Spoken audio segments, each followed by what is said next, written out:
back to the Joey Plays Games podcast. We've had a rough couple of weeks getting this show up on time regularly, but you know what? There's no better time than the present. So this week's episode is the one for last week. So we're finally caught up.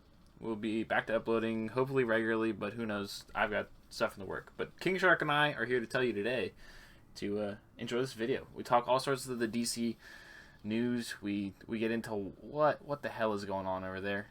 We talk about our excitement for some of the new Transformers movies coming up, and then we rave about Falcon and Winter Soldier Episode 3. We all loved it. We hope you enjoy this conversation. Make sure to like the video if you enjoy. And comment your thoughts down below on us. Comment your thoughts on any of the news topics that we talk about. Comment your thoughts on the episode. And we'll see you guys next time. I will give you an update about future content in front of the podcast tomorrow. So, see you. Enjoy the video. And like the video. Subscribe.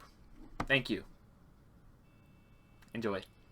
Hey guys, welcome back to the Joy Play Game podcast. Video. Welcome back. Hey guys, we're back here for episode number 10. I really should check what number that we're on before we actually start the episode. Let's go right into the news. All right. Hi, welcome back to the podcast. They did a great job of introing me. Guys, make sure you're close to your mics. We've been getting some audio feedback problems, so just make sure you're close to wherever you're talking. But, can you hear me now? Yeah. Hi, sisters. I just meant Owen. Owen's like constantly rocking back and forth, and Ryan doesn't know. Hi, sister. All right. If you're new to the podcast, we talk whatever new Marvel or DC shows dropped that week, and we break down a lot of the nerd news that we think is cool to discuss. So, as always, we start with the news. Switch over, and oh man, I had it up. All right, so we're gonna start with two things tied into one article. They're both kind of unrelated, but we're gonna talk about them because they're on the same page. So last October, news broke that Michael B. Jordan was producing in cooperation with Warner Brothers a Static Shock film, and then last week, after we recorded the podcast, it has found a writer named Randy McKinn. He's a busy and rising scribe, and he wrote Safety for Disney Plus, and the Jordan also produced, or the deal reunites him with Reginald Hudlin, who directed Safety and is producing Static with Jordan. So those two are together. This movie's moving further along, but you know, we'll see what that happens in relation to the last story we talked about. Other piece of this news is Paramount is developing two different Transformers movies at the same time, and Angel Manuel Soto, who got DC's Blue Beetle movie a couple of weeks back, is directing one of them. And then we didn't talk about it last week, but Warner Media's Ann Sarnoff on Monday threw cold water on more SnyderVerse, as well as the Ayer cut of Suicide Squad and all that stuff. But we don't need to get into that. Anybody excited for a Static Shock movie, or just kind of when the hype train starts rolling, we'll get there. I want to be so Static Shock, another like standalone DC project, one of those like throw it to the wall and see what sticks kind of thing. Or yep, and we're gonna keep talking about that this week. So, if that's the case, I guess I'm excited, but I think Joe knows fairly well by now. I'm very restore the SnyderVerse kind of guy, and I really want all these things to be interconnected in some way, shape, or form. Finish that story. But regardless or not, I like Static Shock the character. I like the fact that they're bringing him to the big screen, I guess. But whether we get it like on whatever we'll get it on, I'm assuming this is a theatrical release, Joe. I'm assuming as well, but it's all weird. Last week they also announced that HBO Max they were in like a 6-week window with theatrical releases starting in 2022. So after it was in theaters for 6 months, it was going to hit HBO Max for a certain period of time. So this is all going to get even more complicated because Warner wants to put out 4 DC things a year. So interesting. Nonetheless, I'm excited. Static Shock's a cool character. I feel like he deserves more appreciation, and I feel like this is how he's going to get it. And I trust the names behind it, so I'm pretty excited. But I think I'll be more excited once we start seeing more content. Yeah. So You hyped for the Transformers thing or no? yeah, low key, I kind of am. I saw that news before you mentioned it today, and it's like I hope that this kind of not like betters Transformers, because we all know that people are very critical about the Michael Bay films, but I like the direction that Bumblebee took, and I heard that these are somewhat in that soft reset world. One of them is the other one. They're doing. One of them is one's an animated film, and then one is maybe in a different universe. Could be in the present. It's kind of ambiguous, so I'm not sure which is which. I feel like I trust Transformers more when it's animated, so I feel like I'll enjoy that regardless. But as for the live action one, I think if that stays with the Bumblebee movie universe, whatever that is, because that's like a soft reboot to some extent, I'll be happy to see that because I actually really enjoyed the Bumblebee movie, so that'll be a fun time. Owen, you excited for either of these, or just kind of? And yeah, I'm a big Transformers guy back in the day. I think that if they make the live actions actually be very happy. Because I did like the Bumblebee one like a lot more. It was a lot. It was just trying to be Transformers and not be super fucking edgy action like Michael Bay was. I agree with that. I mean, I like Michael Bay, but that could just be my nostalgic glasses. But I mean, there's elements to them both. I did like Bumblebee a lot, just for what it truly was. The hope for it to be on par with the 1986 animated film. Yeah. Did. I get it.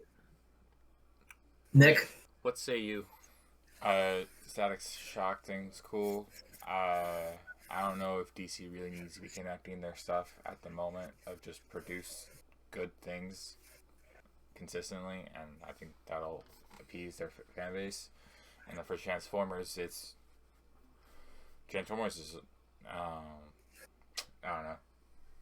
As y'all said, the animated stuff usually kind of hits home a bit better than the live action has. So if they're good, they're good. Like, it's so far out in the future. Like, I'm not gonna get excited for it.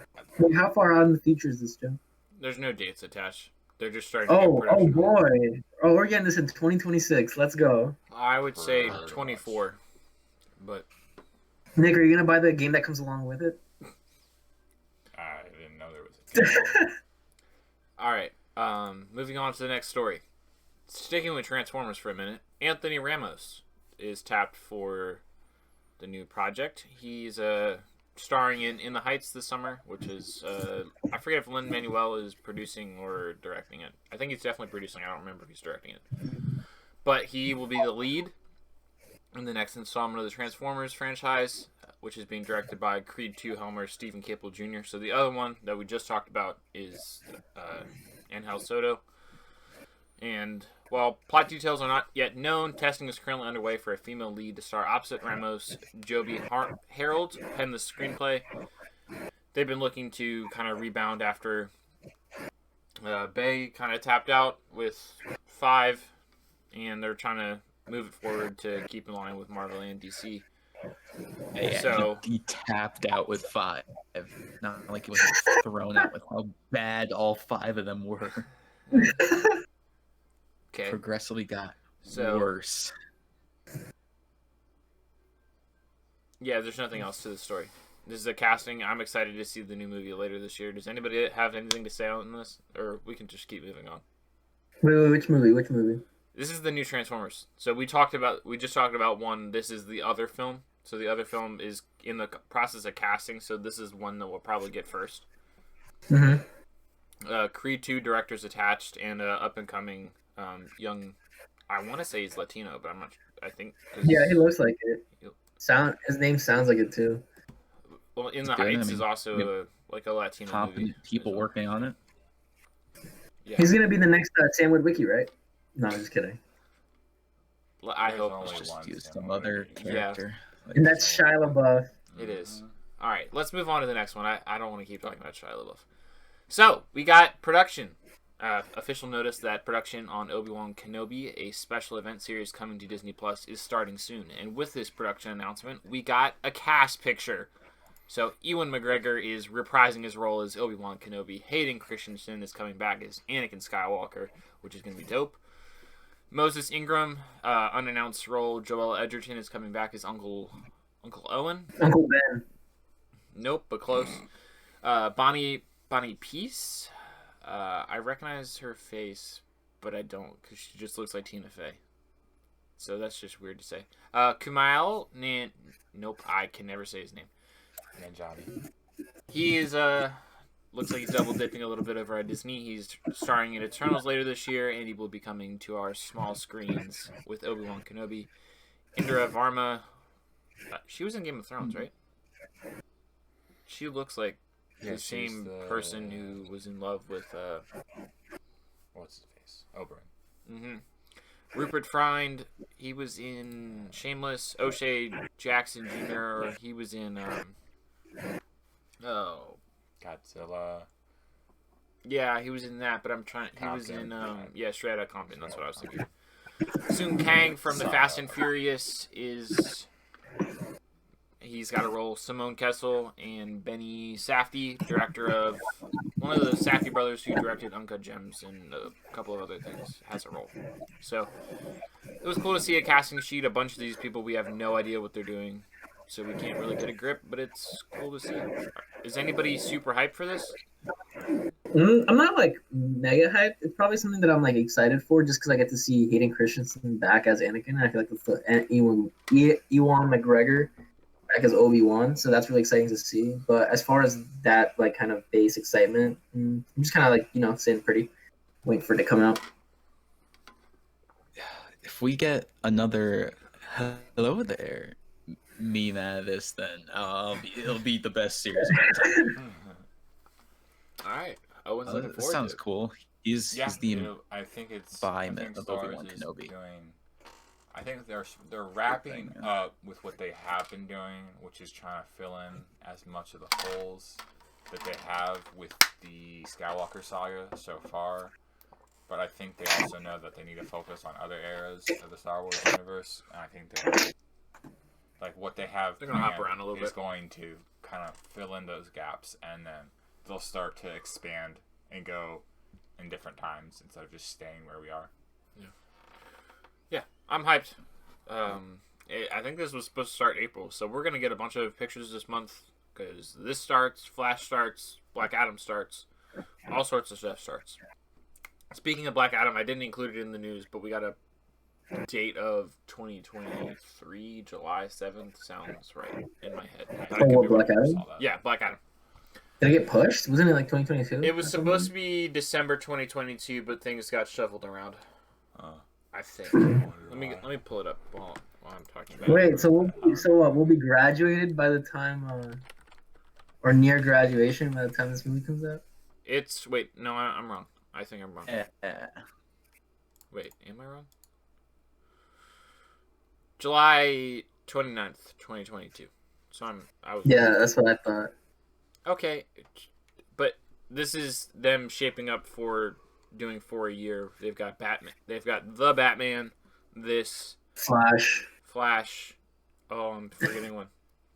And New Gods, right? Nope, because that got canceled. Oh man, I can't think of the other one off the top of my head.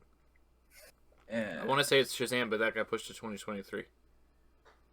Aquaman 2. Nope, that was a 2023 too as well. We got whatever. There's a fourth thing coming. Could be an HBO thing. I'm thinking Backroller or Zatanna, but we have no idea. So we'll see. Moving on. We got a release date update. Let's talk about this release date update. Venom sequel. There's going to be Carnage, Let There Be Carnage. There will be Carnage. Was pushed a week back to September 24th instead of September 17th. And Still Nick have is not got a pissed. trailer, but I hear it's coming soon. Nick, didn't you want that movie a lot, like really badly? No, this is one that Nick. Like, you think Nick hates the Snyder Cut? He hates the Nick should make his own channel called Nick Hates Movies. That was. And he talks about all the movies. Misspelled Sagma. I'm gonna be honest. Talk That's shit all I about could hear every was your movie. spellings like You just shit on every movie you don't like. Or is it S No, SMUC? dude, he I shits on guess? every Sony movie. So he starts Marvel off with like Universe? the first No. movie, you know, like whatever the SMCU. I guess? he just starts off with like all the big early movies. So it starts with Citizen Anyone Kane's like, else this is have why I hate anything to Citizen say Kane. about this? It's in black and white. It sucks. It's old. Nick, you should Then shit on like a Pixar movie. Are they saying anything? Mm-hmm. Like shitting on Wait, what he said? What he random said? movies you don't I have can't an hear Nick so opinion far on. away. Yeah, Nick needs to speak up when he's talking, but his audio cut out again, I guess. Did he mute us again? No, he wasn't even touching his phone, so who knows what it did. What's wrong? I don't know. It's just broke. Oh, cool. Do you need to keep it open? Just broke. Did it reconnect? Nice. Can you hear Ellen? No, I can hear you now. I don't know what the fuck happened. Alright. I'll edit that out. All We right, all- welcome back, guys. No, we'll see it. We'll see this when we see this. Let's keep it moving. This got leaked a couple weeks back, but it's official according to Deadline. Russell Crowe is landing a role in Thor: Love and Thunder.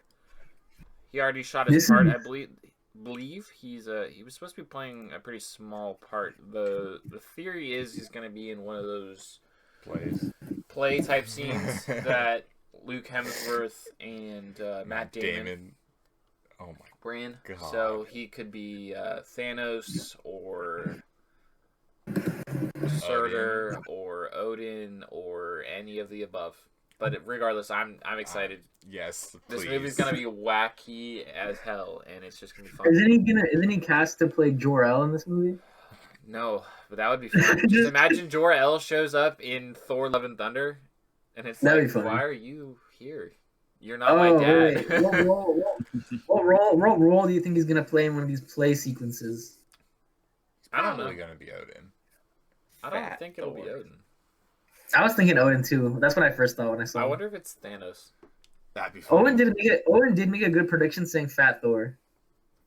Oh, that could be funny too. Yeah, you could play that off probably. Regardless, it's gonna be goofy. Yeah. I mean, Matt Watch him Damon's watch gonna be him end up being with a bad reprising guy. his thing. He's gonna be there. We never talked about it, but Natalie Have him Portman play looked Gamora or, buff in Yeah, that Natalie one. Portman Nebula looks. She worked out really hard for that. or the other female one. Melissa McCarthy is also going to Sorry. be in for a Serves small role. Thanos. Just let Taika do what he wants. Yeah. I'm gonna be honest. Like, If we get sharks in this, it's going to be cool. isn't Beta Ray Bill supposed to be in it too? Possibly. Oh my god. It's going to be fun. Are the It's gonna be Guardians wacky. gonna be in this show or no? Yes. Yes. They already shot Damn. their scenes. Okay, let's move forward. Ava DuVernay. All right, this broke late yesterday. Ava DuVernay's New Gods and James Wan's The Trench DC movies are not moving forward at Warner Brothers. Nick, why do you look so confused? He's pissed, Joe. He hates these movies. Her face just looks very familiar. Yeah, it's Once Upon a Time is what Got 2 she words directed. for Once Upon a this. Time, Selma. She's Who awesome. cares? She directed Yeah. So I heard the name Netflix this week. show. You talking about it, but I never put a face to it. And then Yeah. She's a social activist as well. yeah. I was like, Ronnie and I talked about this off camera, but I am very sad that this is getting put on the shelf, it seems, for a while in favor of whatever the hell we're going to get. Power Man. Yeah, when I saw that Hour Man, it was like 2 weeks ago, and I just decided not to bring it up on the podcast because I was just going to get pissed. Why are we doing an Hour Man thing? Stop. Isn't he like a golden age hero? Yes, he's a Golden Age Justice Society of America type deal. Like, I understand we're getting some Justice Society things in Black Adam, but let Black Adam do that. Let that build hype for that. Like, we don't... Ah! Because, I mean, you had Darkseid and all the new gods and the gods of Apocalypse steal the show in Justice League, Snyder Cut, and this is getting canned! You added an H to there. Schneider. Schneider. But it's like it's just so weird. Like I don't get it.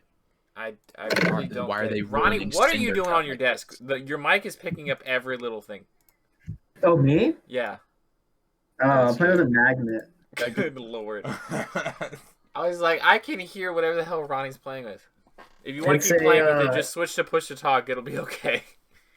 Fucking It's mystery a machine. mystery machine. It's a mystery machine pin. All right. Well, Ronnie, what do you think We on have a this? Because mystery this machine. was our hope that we're gonna get any little bit of connective Joe- tissue between these, and it Joe, seems to I be am thrown out. beyond pissed. I really want that movie. After you told me what it was about and how it was gonna interconnect to everything, or how it would have if we had, Could've. those pieces there. Yeah.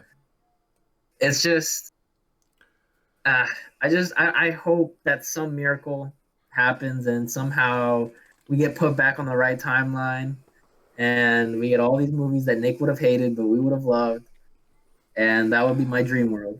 Yeah. I mean, so for those who don't know, DuVernay, Ava is a not up and coming.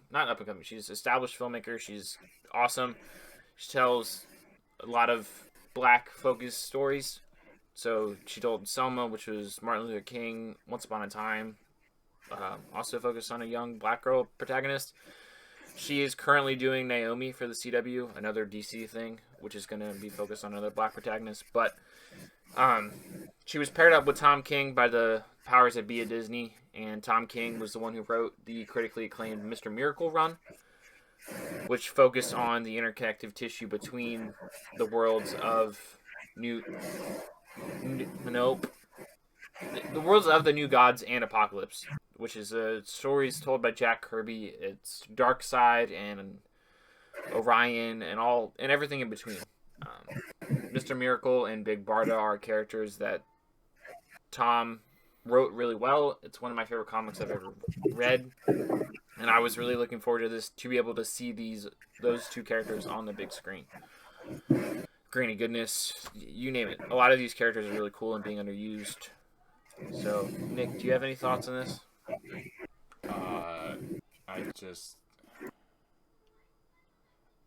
DC does not have an identity. When they find their identity, they make 5 steps in the other direction to change that identity. And when their identity isn't well received, or is well received, they continue walking that way. When it took a bit longer for people to understand what Snyder was going for, but now that they kind of understood what he was trying to get done, they're like, all right, we're gonna get. I don't see why he shouldn't be given a chance to like kind of fill it out, and they're kind of just walking away from it continually against their fans, which seems like the most backwards decision to make, in my opinion. Mm-hmm. Okay, so I was wrong. Looking forward at the 2022 slate, we've got the Batman, Matt Reeves and Robert Pattinson. Dwayne Johnson as Black Adam in July with Noah Centineo and a bunch of other people. I'm excited Noah Centineo in that? Yeah, he's playing Atom Smasher, which would be cool. No way. Yeah, he's just playing a big giant dude, and he's getting yoked. We got Hawkman in that too. Aldris Hodge is playing Hawkman. The Noah Centineo revive. And then we got I'm Flash making a video making fun 4th of his tweets.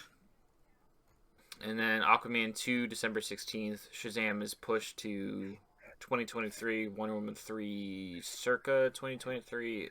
Superman reboot has no date. Neither does Zatanna, or Batgirl, or Blackhawk, or the Jared Leto Joker movie, or the spin-off. It looks like Supergirl and the Green Lantern Corps movie were supposed to be 2024. Nightwing is in development hell. Justice League Dark is looking like it's being shifted to HBO Max. Gotham City Sirens may be getting a spinoff, but who knows? Man of Steel sequel, again, who knows? Stuff with Henry Cavill's really up in the air. We got a bunch of names, not a bunch of dates. Yep, Joe Manganiello. That movie's been in development hell. Manganiello hinted that something was coming back. They talked about doing a Lobo movie, but again, who knows? So this slate was brought to you by Collider, and then in addition to all of the weird stuff that is circling I mean, I understand shoving Juan's Trench. It was a weird thing. It could have worked maybe on HBO Max, but I feel like there wasn't a whole lot of interest. You know, they want to throw But the things new to the gods, I wall don't and get see it. what sticks, and they threw the Snyder cut at HBO Max, and it stuck very well. So why not keep going with that? But Yeah, I don't know. it's just weird. Have we been frozen this entire time? No. No, not to me. I just meant on think so, camera. no. I clicked off and it looked like we were frozen. Okay. So, we can keep talking about DC and be depressed all day, but let's switch to something new and exciting that we've all watched. Falcon and Winter Soldier episode 3. I thought this episode was fire. Nick, you liked it? Yeah, I liked it a lot too. Owen? This episode was pretty cool. Very Okay. cool. Very cool. Yeah, we were very hard on this show last week. Talking. I'll say this. Retrospectively, I like episode 2 a lot more. But like that's like it grew on me more. Yeah. So it's growing on me. It's growing on me. I felt like this show has put itself in a really good place. I don't like it was. I enjoyed everything, and then the Wakanda thing at the end just popped everything off for me. So this is now. I watched Invincible last night after I got off, stopped gaming with Ronnie. I watched that, was super excited, enjoyed that, and then I was like, okay, I could have watched this, but I'm just gonna go to bed. It's 3 in the morning. I'm just gonna go to bed. I woke up, played some games with Austin, and then I got to enjoy this beautifully put together 30-minute show, and it was glorious. 46 with the credits. Okay. 53 was the runtime. 54 is next week, so it's looking like we'll get 49. Whatever. I like the runtime. I like the length. It felt the pacing juicy. was good. It felt good. All right, let's get into the details. Let's stop dancing around it. I want to hear Nick's thoughts first. What was your favorite part of this episode? Pick one sole thing, and I want you to focus on it. I would say And be positive. That's really hard for me. I know. I would say No, make it negative. That's easy. I would say it's probably I gotta say most of the stuff with Zemo I really enjoyed. No, yes. Them fleshing his character out more of just like we saw a bit of it that kind of like oh damn in Civil War of just how like capable and like how driven he was to get what he wanted done, but we kind of just see the effects of that, of like what he pushed. No, that was more like I heard every sip of that water going down Ronnie's throat and the bottle, and like I did not. So I left. But So I don't know. I really enjoyed that, and then I would say like if I had to pick a particular scene, it would be the bar scene with Winter Soldier. I just like that was dope. Yeah. you can't. There's so many highlights to this episode Like for me. I don't even know if I noticed it, but I bet the Winter Soldier theme was in the background of what was playing. Apparently, they've been mixing. They did a really good job this episode mixing. It was just- because it's but- the same musical producer from Winter Soldier, Civil War. Yeah, I had the biggest smile kind of just seeing Zemo kind of be like kind of toying with him of him he probably understands that Bucky's trying to change from who he was in the past, and then seeing with the situation at hand having him have to go back into it, and then Bucky's and his reaction I just thought was really cool. Sorry, I'm talking. You're good. Ronnie, can you switch to push to talk? We're getting a little bit of background noise. You got it. Thank you. Okay. Owen, give me your one highlight. Give me what you thought this week killed it for you. I think Sharon showing up was I can agree. yeah, definitely Sharon was her cool. showing up. Was very surprising. I did not expect because I mean I kind of forgot about her. I mean it makes all sense that she would come. Yeah. Oh wait, and she was there, technically. and you know who at the very end of the episode. That was Yeah, I don't think we've seen pretty that cool. specific Wakandan before. I She think looked we familiar, have. but She was the one from the car where I take that back. am I I don't know. I saw something. Somebody said that it was like it could be a new one. I connected her to the lady from the car with Black Widow and her, and then T'Challa went, I would love to see this any other day. Or something along those lines of the two of them fight. But, yeah. Yeah. She looked familiar, but it was, Ronnie, give me your heat. Bring me that infectious energy. Yeah, it was alright. No, I'm just kidding. I agree with Nick a lot. I really liked Zemo's character in this episode and how fleshed out he was. I liked his character in Civil War and how he did get what he wanted. You know, he got the Avengers to fight and separate, and seeing that kind of malice in his mind fleshed out more in this episode just makes me like his character so much more. And his costuming was really well done too. It's very, very menacing, very built, and I enjoyed that about it. Wait, I can't hear you guys, by the way. We didn't say anything. It was just all hand Okay. But yeah, it was just I just really liked it. His costuming was great. His action set pieces were great. His dialogue was great. Just a well-rounded character. So yeah, that was the highlight for this episode. I agree with you a lot, Nick. You look like you had something to say about that I costume. love the costume, but they needed to give him the double treatment. Give him the dots so we get the white eyes. Oh, the white eyes? I don't know if that'll be in the future, if he stays prominent in the continuing and he gets an updated mask and then we can get the white eyes. But I was like, oh, if he had the white eyes, it would have hit different, in my opinion. No, yeah. It didn't even have to be really animated. But I don't know, because some Spider-Man shit. Yeah, I feel like the Deadpool and Spider-Man eyes work. We're now getting into a stage where the Batman is doing white eyes and everybody's kind of hit or miss on it. I enjoy the white eyes, but I feel like it's weird. It depends on how they implement it. Yeah. Yeah, I don't know if it could have just been a part of the costume, but if it was part of the costume, it might have come across too bulging. Yeah, because I think at that point you got to make the eyes big. Yeah, so I was like, to make them those expressive eyes. I had thought, I was like, ooh, if they just had a bit of more budget to try to do the CGI and trying to kind of workshop. I wonder if they did, and it just didn't look right. It might have, but I don't know. I just thought, it still hit perfectly for me. I just was like, if they took that. For me, it was just the production of it all. I loved the look of Madripoor. I loved the soundtrack anytime it kicked in. I love the fight choreography.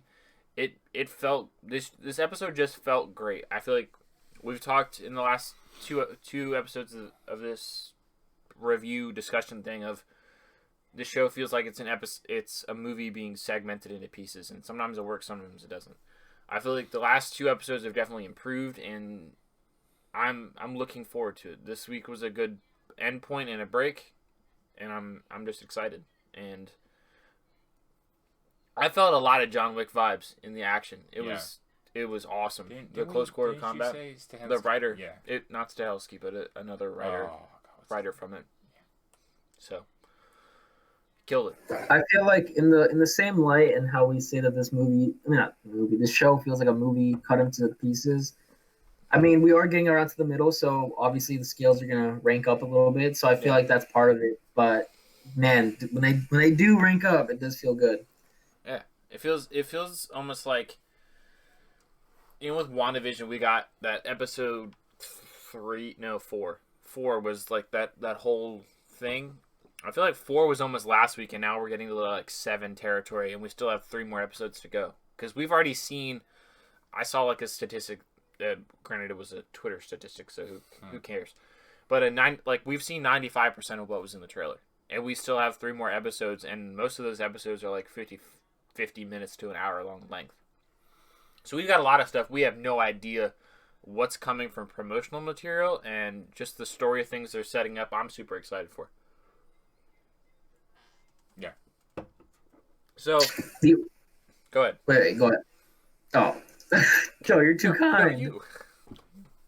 I was just gonna say, I mean, I feel like this is a whole can of worms, but I was just gonna say the only concern I had with this week's episode, and maybe it's just like a minor concern, I just hope they're not opening too many threads to follow along with, because we have so far the Wakandan, we have their main mission, with the Super Soldier Serum, then we also have the more personal aspect of it, them evolving as like people and like going beyond who they were for Bucky and Sam.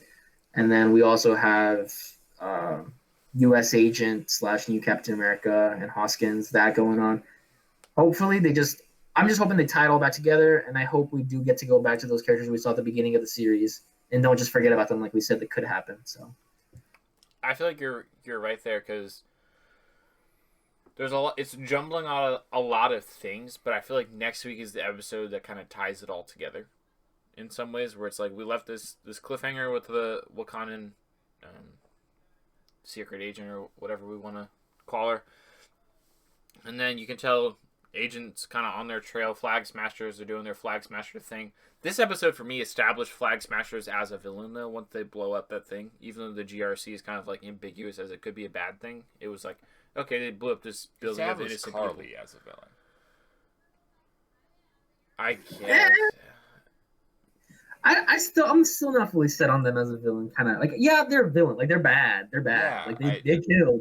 They got blood on their hands. But like, it's kind of like their motives are human enough that I don't see them as being some like big. Like in the same way with Zemo. Like, yes, he's a villain, but even less so. Zemo, his thing was out of like pure vengeance. Isn't Carly trying to save someone, like some family member of hers or something like that? No, I thought that family member died.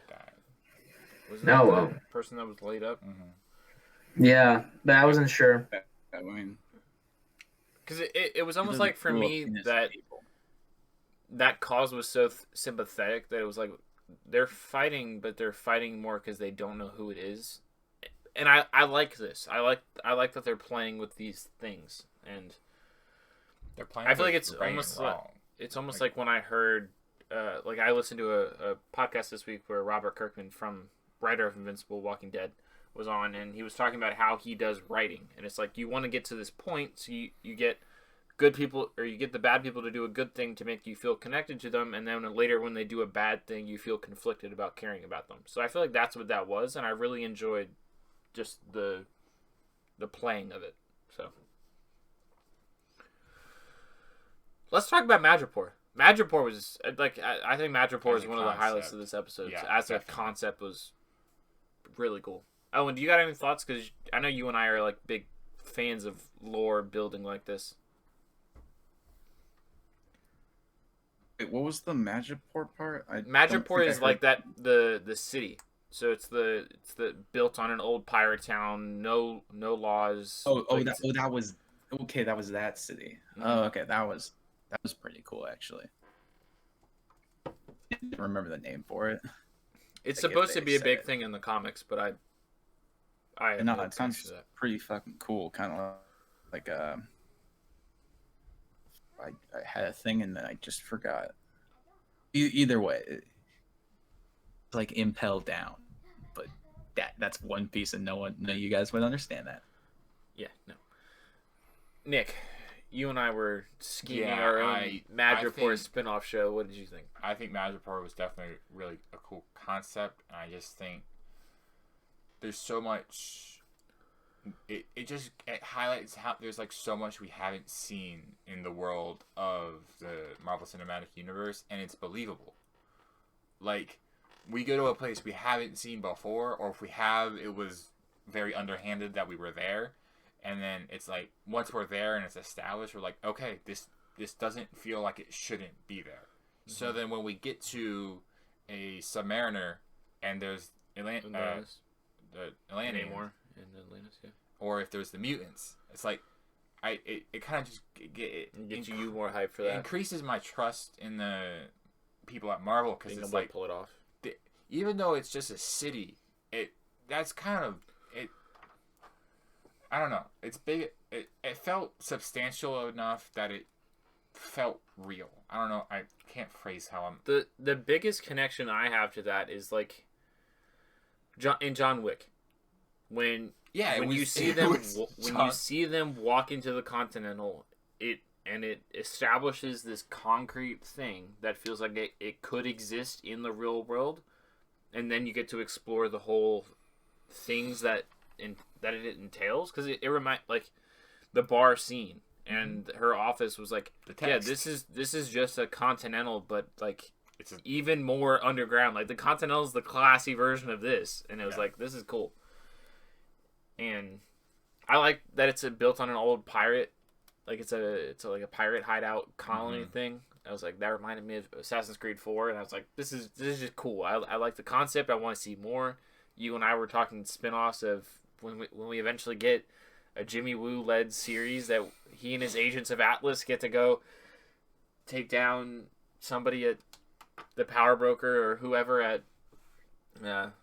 Madripoor. I think it's cool. I think there's a lot of cool things. I really hope we get to go back and see more of it. As those who are watching the podcast can see, I updated our background, so we're in Madripoor today. So, Ryan, you got any lingering thoughts on Madripoor before we move on to some of the character beats? Boring. No, I'm just kidding. It was really enjoyable.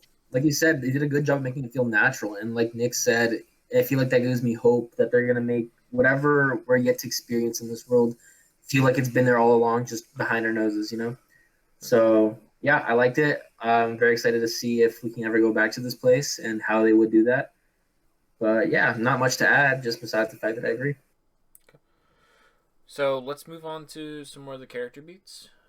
You and Ronnie were raving about Zemo at the beginning of this episode, so I think we should probably start there. I think it's a good place to start. What do we think of how they broke him out? Because I thought that was that dope. was so good. That was so good. Nick, thoughts? Yeah, I love it. Overall, I love it because the show's really started to play with like right and wrong. Morality, living in the gray. Yeah, It's great. living in the gray. Justice is gray. Because and then just how Bucky is so just deadpan about it. Of like, hypothetically, if I like it was If, the way it was delivered was great. if a fight breaks out, this happens and this happens, and then if that would happen, then this happens, and if all of those events occurred in an organized manner, that would lead to ding ding ding ding. Zemo. I just love how it felt like he still had those Winter Soldier skills. Oh yeah. That it's like you can tell he used to do this. That this was his thing. He'd organize breakouts. Oh wait, he used to do it. He does it. Oh wait. It was cool. Ronnie, do you got anything you want to say on that prison breakout beat or no?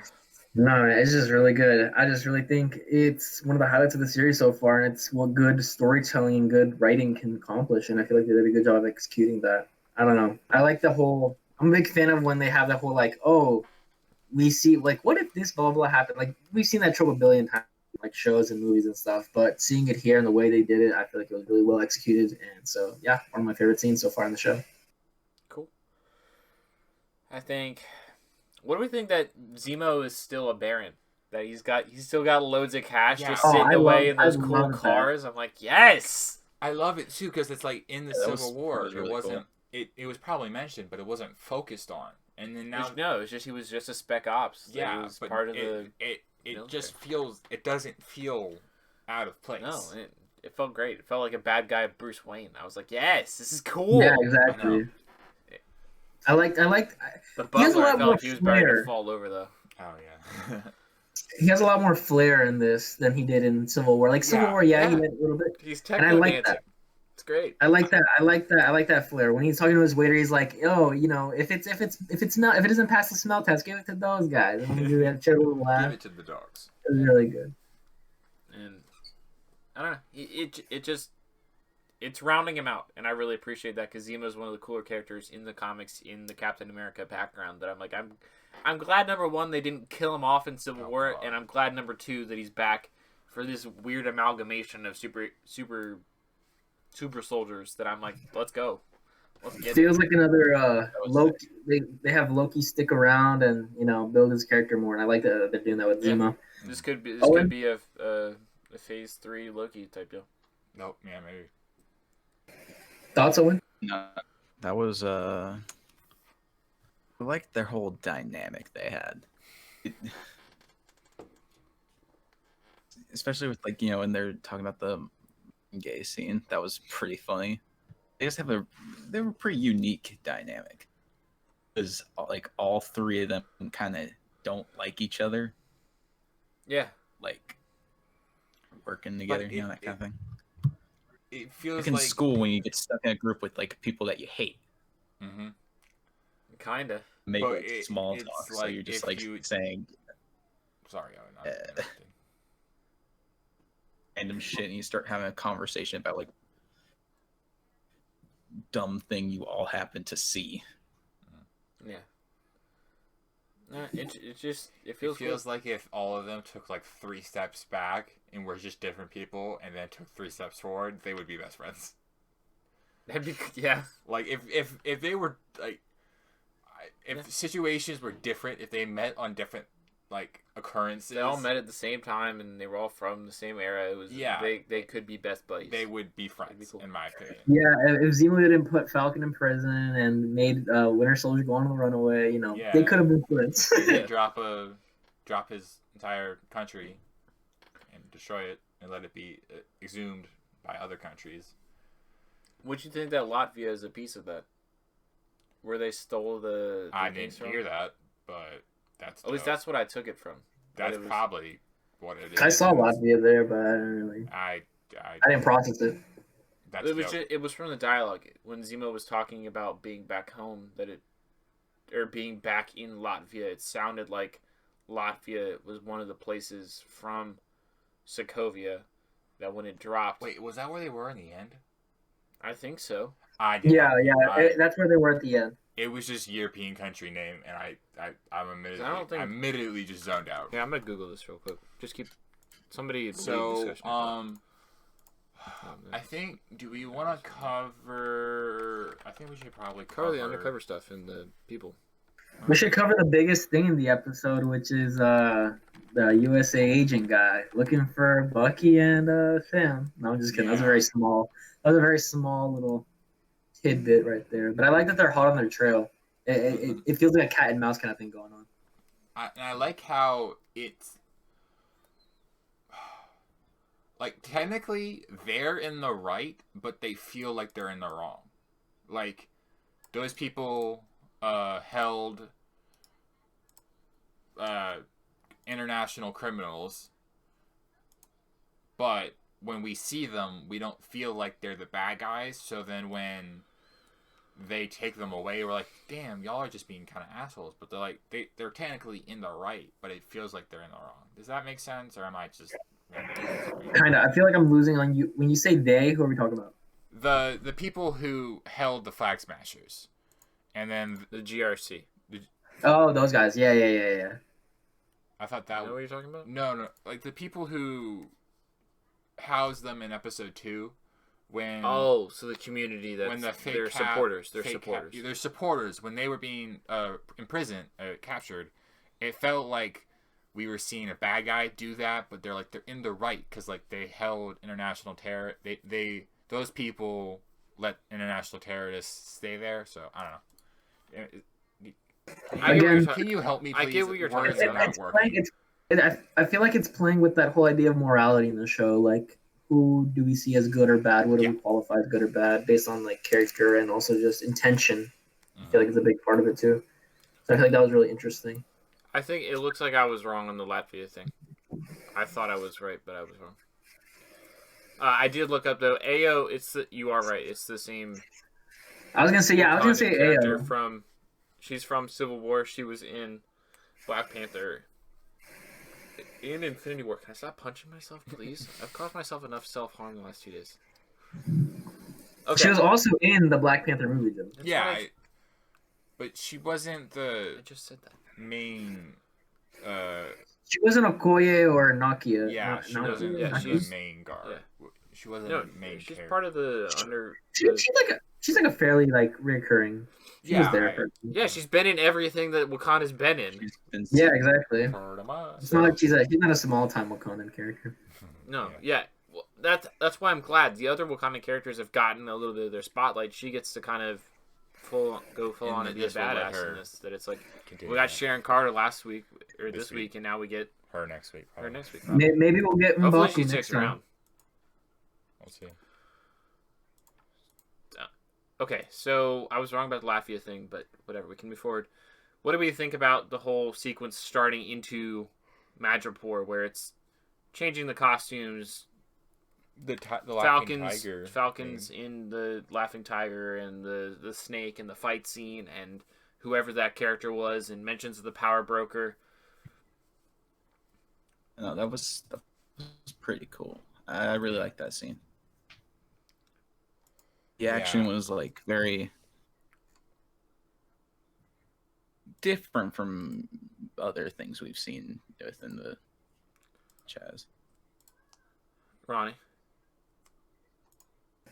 It felt very reminiscent of like that Black Panther scene in the nightclub from the movie when they were there with Claw and stuff. It had that same vibe, and I really liked that. And I thought they did a good job at balancing the fun aspect of it, the funny aspect of it, and also just the cool action sequences of it, which I really liked. Like, we have the funny stuff with Sam drinking up that snake. Is there something wrong with my audio or something? No. Yeah. I was scrolling through Twitter to see if I missed something. Sorry. Oh, okay. But I like the funny parts. They made it feel really fun when they had like that small little tidbit where it just shows them, clubbing it out. Mm-hmm. And then also just the fight scene. So it was really well choreographed too. Saw a nice lot of Winter Soldier stuff. So that was cool. Yeah, I think it's, I don't know. I think that was probably one of the coolest parts of the episode for me. There was a lot of tension and inferences that you can make off of the dialogue pieces and action that was cool. So enough. It was like ties to John Wick and Black Panther. I was like, the set chemistry and just all of it. Mm-hmm. Dope. I can't wait to see more. Okay, question. Was Peggy the one that shot the lady? Sharon? Sharon? Yes. Okay. Yes. Sharon was the sniper. Okay. Why? It was She was her eyes in the skies. a little bit. Oh, well, I mean, she was the one that shot the two guards, so I kind of figured you could put that one together. Well, I didn't know. I wouldn't make. I don't know why she shot them. I guess because like then it kind of puts the bounty on them. But like it's not like Sam and Bucky aren't capable of doing that and not shooting the lady. Which shooting the lady gets the bounty. They were put outnumbered on them. and outgunned. In a place of mercenaries. They were outdone and outnumbered. Oh, I don't know. That's the only kind of why I don't. It doesn't not make sense. I was just. She could tell something was going wrong because that one guy popped his gun up and then it was. I don't know. It was all ogre. I was just trying to say. So. I found her character really cool.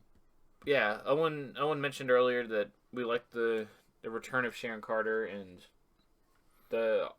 personally I like the stuff that she was talking about where it was like everybody else got recovered after the events of Infinity War, Endgame, and Civil War and was back in the right spot by the end of Endgame, but Sharon got the short end of the stick. She's out in Madripoor selling real paintings and whatever, but she can't go home. Her dad doesn't know where she is. That it's like I don't know. I thought it was cool. Fucked up. We're still playing with a lot of the blip stuff, and I'm about it. I'm just wait. Her dad. Wait, does that mean we don't want to? Don't think about it too hard, confused. Owen. Don't think about it too hard because that's where you start to get a little. Is. No, I don't think so. Because it was. Isn't it her Sharon Carter's Aunt niece? Peggy? Yeah, it was Aunt Peggy. So, but her dad would technically be like the sister. No. So Cap kissed his niece. Yeah, let's just Related not. Yeah, that is what it is. But it is let's just not think about it too hard. We don't. Still need to ruin it weird for because they were like. Hey, classic Cap. Classic Cap. Mm-hmm. So, what do we think of the doctor, the super soldier doctor? The guy that got his head blown off by Baron Zemo. Mm-hmm. I thought it was really funny when he got shot. That was really good. It was sick when he died. No, I thought it was cool.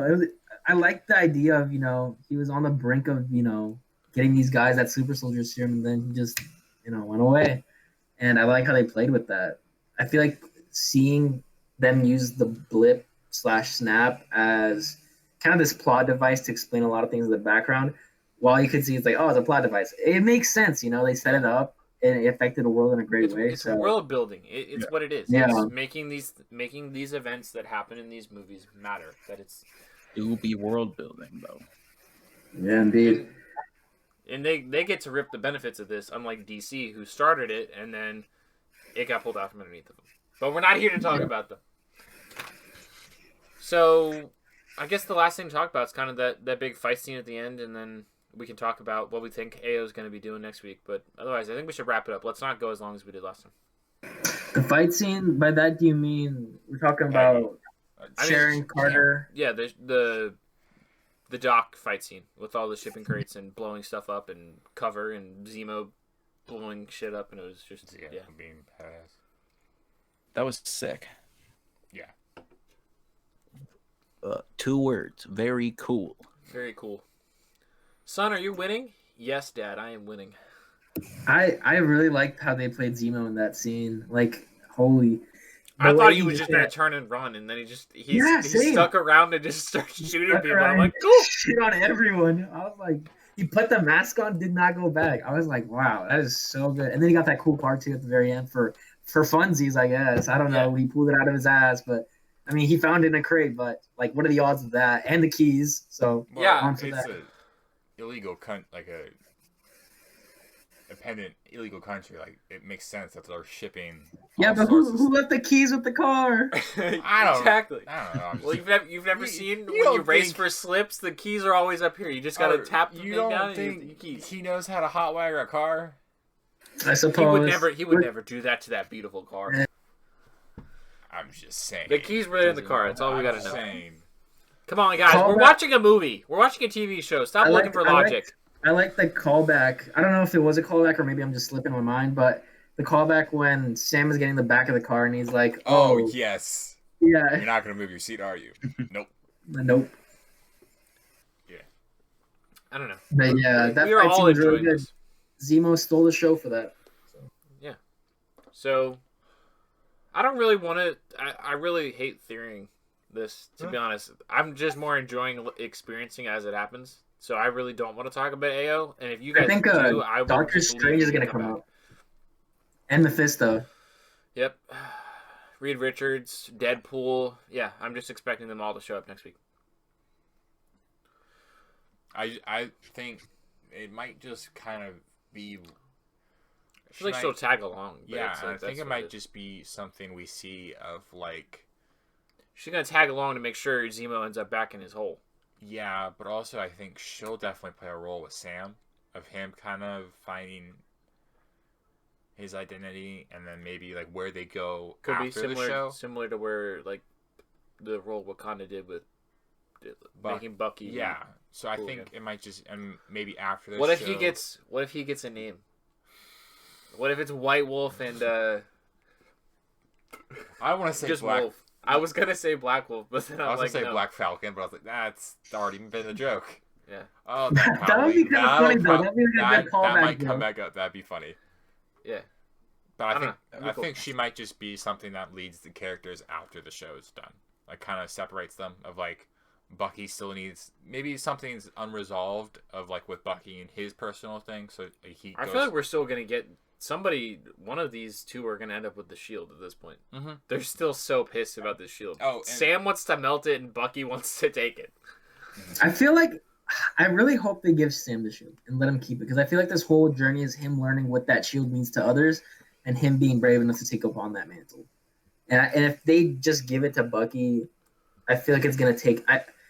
Yeah, but it's I not, feel they're like not in going to order- give it to Bucky. Bucky's going to take it. It ain't going to be like that. Bucky's like, no. Bucky. Is I will do But this. jonesing at the bit. even if Bucky takes it, I wouldn't want him being a cat. Like if he wants to keep it for his own memory's sake, fine, go ahead, I guess. But I don't know. I feel like this whole journey should be about Sam learning what that because I feel like that's a big part of it. Like It is. Sam doesn't want the shield to be a part of it, and Bucky says it matters. And I feel like this is a good way to show that journey of Sam kind of understanding what that means to people, and then also, getting the cojones to take the shield.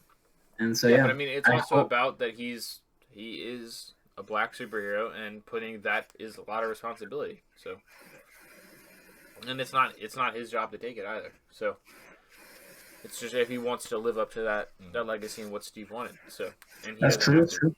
It's all about the personal choice. But It's all something for next episode. that's all something for next week. Or True. it gets thrown into a volcano and we see it melt. Or It goes all the way down, and we see the big Bradley's King Fun Food. Bradley's grandson gets it. I think Bradley's grandson may get it. Or they sell it on eBay. I think he might get a cap shield from Wakanda. I don't know. I'm Because wondering doesn't how really wondering how they play back into it. I'm I really don't know. not sure. I really want them to come back That'd though. be cool. He just gets like the 2 things he had, and he just was like, But I think it'll become like a flag, like his original that'd be cool. in the origin story. Okay. I'm checking Twitter real quick to see if there's anything we missed. Because normally we miss something. I don't think we missed anything. We didn't talk about the new Suicide Squad trailer because Ronnie didn't want to watch it. But there's a G-rated version if you want to go out and check that out. There's a little bit of new footage, shows off some powers and stuff.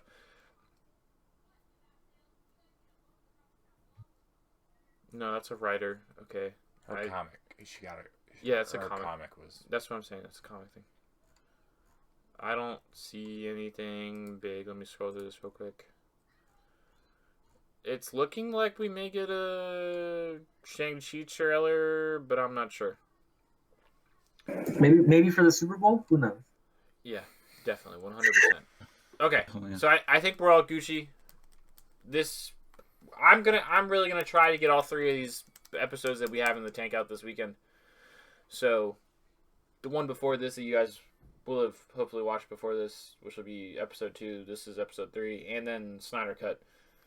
And then we're going to try and record an Invincible reaction video, but we'll see.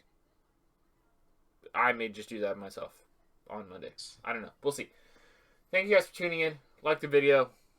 Comment your thoughts down below on how we did on our discussion. Let us know what you're looking forward to from the news and what you think is going to happen next week with AO. And don't forget to subscribe. Turn noties on so you don't miss a beat. And we'll see you next week for another episode of the Joey Plays Games podcast, where we will break down Falcon and Winter Soldier episode 4 and all the nerdy news you need to know about. Have a great weekend, guys. Make sure to stay safe. And I'm trying Don't to forget. Yeah, we're not. Oh dear. I seriously hope we haven't been frozen. But it'd be so funny if we've been frozen this entire time. Who knows? Thanks for watching, guys. Would keep. Peace.